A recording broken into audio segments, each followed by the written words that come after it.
हजरत मोहम्मद बिन अबू बकर रदी अल्लाह ताला अन्हु फरमाते हैं, इसको साहिब सुबुल हुदा व रिशाद इमाम यूसुफ सालेही ने नकल फरमाया। कहते हैं कि मैं हुजूर के साथ एक जंग पे गया तो वापस हम आ रहे थे, तो उस जंग में बड़ी फतह हुई। 5वां हिस्सा माले गनीमत का हमने सरकार की बारगाह में नजराना पेश किया तो 80 ऊंट हुजूर के हिस्से में भी आए, इतना नफा मिला।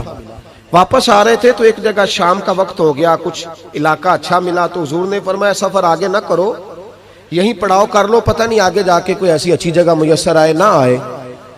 हालांकि हुजूर सारा कुछ जानते हैं, पर तालीम उम्मत के लिए फरमाया यही। कहते खेमे लग गए, रुक गए। एक एक खेमे में 2-2 4-4 आदमी। फरमाते मेरे खेमे में हजरत मोहम्मद बिन अबू बकर जनाब अबू बकर के साहिबजादे, तो मेरे खेमे में जो सहाबी थे ना वो बड़े मोटे ताजे थे, बड़े वजूद उनका, बस्ततन फिल इल्म वल जिस्म, मोटे तगड़े।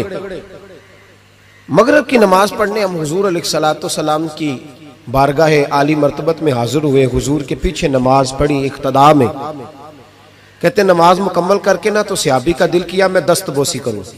उस जमाने में लोग लकड़ी के जूते पहनते थे, खड़ाओं कहा जाता था। हुजूर के कदमैन शरीफैन पर नालैन मुकद्दस नहीं थे और हुजूर का वजूद ना बड़ा नाजुक था। सहाबा कहते हैं जब दस्ते मुबारक में हाथ मिलाते थे तो हुजूर का दस्ते मुबारक कस्तूरी से ज्यादा खुशबू वाला होता था और बर्फ से ज्यादा ठंडा होता था। तो फरमाते हैं हुजूर की बारगाह में ना नमाज के बाद जब सहाबा बिखरे तो वो भी आगे बढ़े सलाम। ये कुछ लोग आते हैं सलाम लेने, मुझे बड़ी तकलीफ होती है जब धक्के लगते हैं ना, तो मैं कहता हूँ यार ना आया करो, हम कौन सा कोई इतने एजाज वाले लोग, फिर धक्के लग। और कुछ इतनी मोहब्बत से सलाम लेते हैं, इतनी मोहब्बत से सलाम लेते हैं कि कई दफा जोड़ हिल जाते हैं, इतना जबरदस्त सलाम लेते हैं। वो पीछे खड़े होते हैं तो हाथ खींच लेते हैं। अब वो तबीयत भी नहीं चाहती कि किसी को कुछ कहा जाए, लेकिन वो बाद में महसूस होता है कि ये मोहब्बत हुई है और मोहब्बत में मामलात बड़े दूर निकल जाते हैं कई दफा। तो मोहब्बत तो इसका नाम है कि महबूब को आसानी किस बात में है, महबूब को आसानी किस बात में है। मोहब्बत इस चीज का नाम, इस चीज का नाम नहीं कि मैं क्या ख्वाहिश कर रहा हूं, महबूब वो वाली करे ना।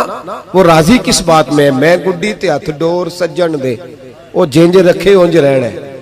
वाजिब नहीं जे विच शरीयत मंदा खसम नु कहना। बात तो ये है कि उसको आसानी किस बात में, आम दाम बरसरे मतलब। वो सलाम लेने के लिए जब आगे बढ़े ना तो जोश में दौड़ के आगे बढ़े। हुजूर के दस्ते मुबारक को चूमा, लकड़ी के जूते पहने थे, हुजूर के कदम मुबारक पे जूता नहीं था। उन्होंने अपने पैर से हुजूर का पैर दबा दिया। तो जो है मेरी बात पर, ये बाटा के जूते पहनने वाला जब किसी का पैर दबाता है ना और बंदा भी तगड़ा हो तो एक दफा समझ आती है कि किसी ने पैर दबाया है। तो महबूब के दस्ते मुबारक में छड़ी रहती थी, सुन्नत मुबारक है छड़ी रखना, आसा मुबारक। जब उस सहाबी ने पैर दबाया ना तो नबी पाक, अब वो छोड़ भी नहीं रहे, देर हो गई, पैर पे पैर रख के खड़े, तो तकलीफ महसूस की। सरकार ने तो छड़ी पेट में चुभई, फरमाया यार मेरा पैर तो छोड़ दे। अब वो पीछे हटे तो बड़े परेशान हुए कि ये मुझसे क्या हो गया, कांपने लगे, रोने लगे। हुजूर ने फरमाया कोई बात नहीं, जाओ। सहाबा ने भी जरा घूर के देखा, महबूब नीचे बैठ गए, अपना कदम मुबारक दबाया।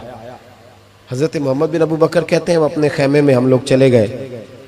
इशा की नमाज भी हुजूर के पीछे पड़ी, पर वो सहाबी सारी रात सो नहीं सके। यार ये मुझसे क्या हो गया, गिरा जो उनकी निगाह से वो संभल नहीं सकता।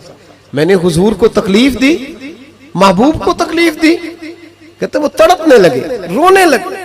ये मुझ सारी रात मैं तसल्ली देता कि यार वो कोई ऐसी वैसी बात नहीं, अल्लाह ने हमारे महबूब को रहमत लिल आलमीन बनाया और हुजूर जानते हैं कि तूने जानबूझ के ऐसा नहीं किया। लेकिन वो अंदर का जो है ना वो माहौल, वो उनको सोने नहीं देता। कहते हैं सहरी का वक्त हुआ तहज्जुद का, तो सैयदना बिलाल हबशी आए, खेमे के बाहर खड़े हो, कहने लगे बंदा किधर है जिसने कल मगरिब के वक्त हुजूर का पैर दबाया, किधर है? कहते हैं अब तो वो और डरे और कहने लगे लगता है मेरी मुजम्मत में कुरान आ गया।